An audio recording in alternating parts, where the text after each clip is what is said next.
Hi friends, welcome. கான் சிட்டி அர்ஜுன் தாஸ் அவரோட நடிப்பில் ஹரிஷ் துரைராஜ் அவரோட டைரக்ஷனில் இப்போ தேர்ஸில் ரிலீஸ் ஆகிருக்க தமிழ் படம்.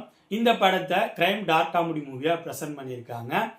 கொஞ்ச நாளுக்கு முன்னாடி இந்த படத்தோட டீசர் ரிலீஸ் ஆனிச்சு. அது டிஃப்ரெண்ட்டாக இருந்துச்சு, எனக்கு பிடிச்சிருந்துச்சு. ஒரு ஃபேண்டசி ட்ராமா மாதிரி அதை ரிலீஸ் பண்ணியிருந்தாங்க. ஸோ இந்த படம் அந்த மாதிரி இல்லை அப்படிங்கிறத ட்ரெய்லர்லேயே ஆல்ரெடி காட்டிட்டாங்க.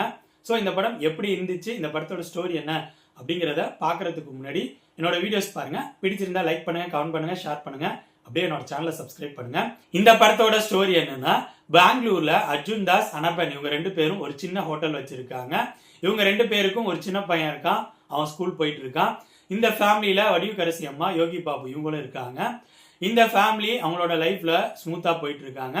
சடனா ஒரு நாள் ஸ்கூலுக்கு போன அர்ஜுன் தாஸ் அவரோட பையன் ரிட்டர்ன் வீட்டுக்கு வராம இருப்பான். ஸோ இந்த ஃபேமிலி ஸ்கூலில் போய் பையன் வரல அப்படிங்கிற மாதிரி விசாரிப்பாங்க. உங்களோட பையனை ரிலேஷன் சொல்லி ஒருத்தவங்க கூட்டிட்டு போயிட்டாங்க அப்படிங்கிற மாதிரி சொல்லுவாங்க. யார் அது அப்படிங்கிறத இந்த ஃபேமிலி சிசிடிவியில் செக் பண்ணுறப்ப இவங்களுக்கு ஒரு பெரிய அதிர்ச்சி காத்திருக்கும்.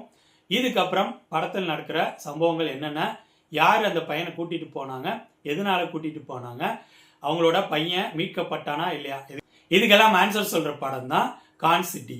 இந்த படத்தோட பலமா எனக்கு ஃபர்ஸ்ட் பட்டது இந்த படத்தில் நடிச்சவங்களோட பர்ஃபார்மன்ஸ். இந்த படத்துல அர்ஜுன் தாஸ், அனபன், அப்புறம் வடிவுக்கரசி அம்மா, யோகி பாபு இவங்க 4 பேரோட கேரக்டரையும் நல்லா ஸ்ட்ராங்கா டிசைன் பண்ணியிருந்தாங்க. அதை புரிஞ்சுக்கிட்டு 4 பேரும் சூப்பரான பர்ஃபார்மன்ஸ் கொடுத்துருந்தாங்க. இவங்க 4 பேரை தவிர படத்துல நிறைய நடிகைகள் இருக்காங்க. எல்லாரும் அவங்களுக்கு கொடுத்த கேரக்டரை நீட்டாவே பர்ஃபார்ம் பண்ணியிருந்தாங்க. இந்த படத்தோட டெக்னிக்கல் விஷயங்கள் இந்த படத்துக்கு என்ன தேவையோ அதை பர்ஃபெக்டா கொடுத்துருந்துச்சு. அடுத்ததான் இந்த படத்தோட ஸ்கிரீன் பிளேல ஃபர்ஸ்ட் ஹாஃபோட ஸ்கிரீன் பிளே எனக்கு சுவாரஸ்யமா இருந்துச்சு. அடுத்து என்ன அப்படிங்கிறத அழகாக கொண்டு போயிருந்தாங்க. இன்ட்ரோல் பிளாக் நல்லாவே முடிச்சிருந்தாங்க.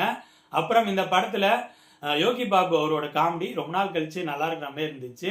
அதுவும் குறிப்பா யோகி பாபு அப்புறம் வடிவுக்கரசி அம்மா இவங்களோட காம்பினேஷன்ல டார்க் காமெடி நிறைய இடங்கள்ல சூப்பராக ஒர்க் அவுட் ஆயிருந்துச்சு.